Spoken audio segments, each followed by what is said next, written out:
Welcome back again, everyone. I'm Lynn Doyle, and this is It's Your Call, where our topic is the fallout from the Penn State sex scandal.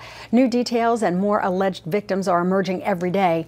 But this hour, we're focusing on making this a teachable moment. In other words, what can be learned from this tragedy? If you want to tell us what you think, you can always email me at lynn@lynndoyle.net.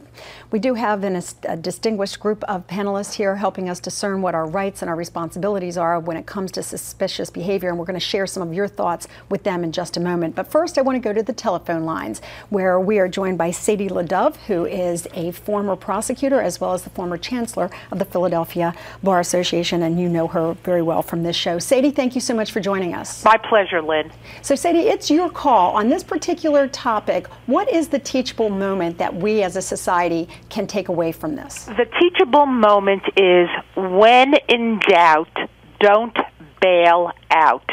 Shout out and yell for help. The teachable moment is, I don't care if it's your beloved coach.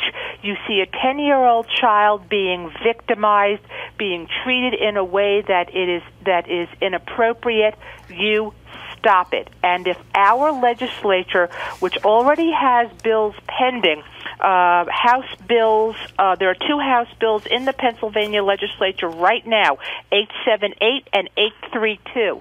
The best case scenario would be to put in a safe harbor reporting statute so that someone like Mike McQueary, who sees a rape happening and reports it, is shielded from any criminal prosecution. Or in the alternative, if he reports something, if an individual reports something and they're not sure of what they saw, rather than have it turned on them, there should be a safe harbor, because the interest of the child ought to be paramount. Are you surprised that it has taken so long for this to reach the grand jury and then subsequently the public?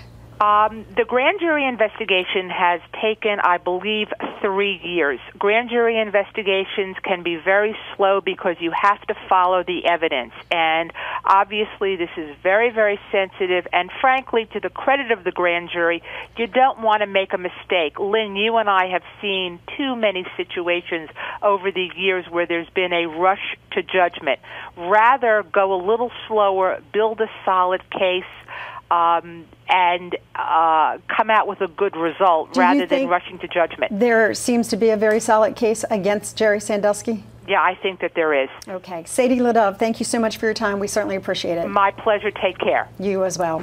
Now, several times we have mentioned the interview secured by NBC's Bob Costas with alleged molester Jerry Sandusky. We're going to play a portion of it for you, and then we're going to share some of your thoughts and get some reaction here from our guest. But a bit of warning, some of it may be graphic for some of you viewers. Mr. Sandusky, there's a 40-count indictment. The grand jury report contains specific detail. There are multiple accusers, multiple eyewitnesses to various aspects of the abuse. A reasonable person says where there's this much smoke, there must be plenty of fire. What do you say? I say that I am innocent of those charges. Innocent? Completely innocent and falsely accused in every aspect? Well, I could say that, I have done some of those things. I have horsed around with kids. I have showered after workouts. I have hugged them, and I have touched their leg without intent of sexual contact.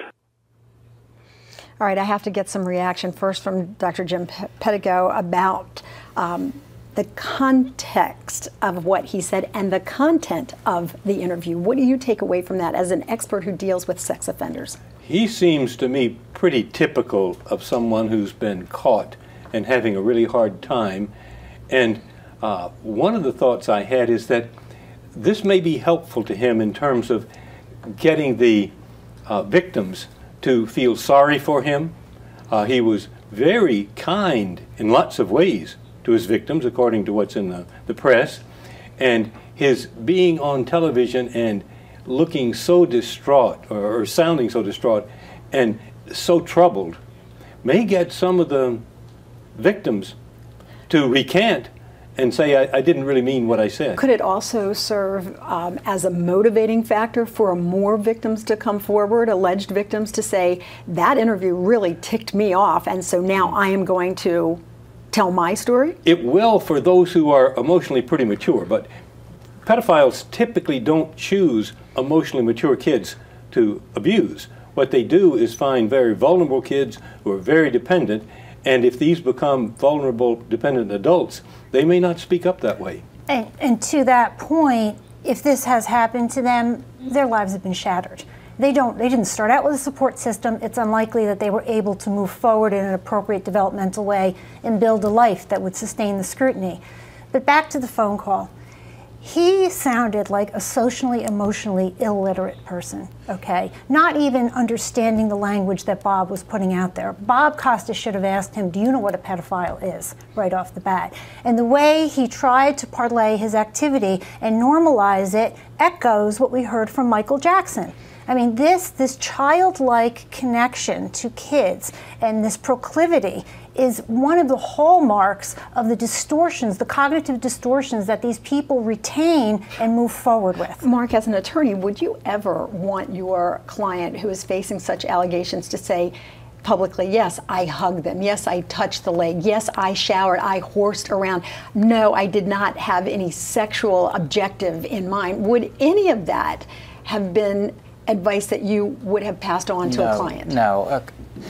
There's no way as an attorney, I would have allowed my client to call into a television show to answer questions that I don't know what the questions are, and I know my client and I know what his potential answers are going to be. But even apart from that is that this person already is known to be allegedly very, very disturbed. You should not put a person like that on television or anywhere where they're going to be questioned. Well, the question is now, has he helped or hurt his case? And that was one of the comments that I solicited from our Facebook friends and our viewers there. Believe me, we have gotten an overwhelming response, but I'm just going to share a few of those responses with you. I asked, did you think that the interview helped or hurt his case? Do you have a better understanding of him, or does it convince you that he might actually be guilty of these allegations? Ellen writes to us and says, I thought it was creepy and it should hurt his case. He doesn't think anything he did was wrong. It's scary to think that he's out on bail. Rick writes, his response created more questions than it answered. I came away thinking that any sane juror is going to convict this guy out of sheer weirdness, if nothing else. And Bob says, incriminating in and of itself, what business does a 60-year-old man have showering with a young boy? Horsing around? Please. And I think Bob probably says what most people, if they didn't respond to Facebook or to Twitter, are thinking. Right. They're thinking that, wait a minute, if this isn't illegal, if it doesn't cross that gray line, so what? It is morally wrong. I think that's one of the things, one of the few things that you can look for to see that someone is or might be a pedophile. Pedophiles tend to like the company of children more than they like the company of adults. And that's actually what we're going to be talking about in our next segment, because I wanted to ask people if they would know the signs of a pedophile. Okay. And what I'm going to do is I'm going to ask you if there's someone in your life that you suspect is maybe just a little suspicious, what you would do if you think that. And secondly, do you know the warning signs about pedophiles or people who are spending too much time with your child or your grandchild?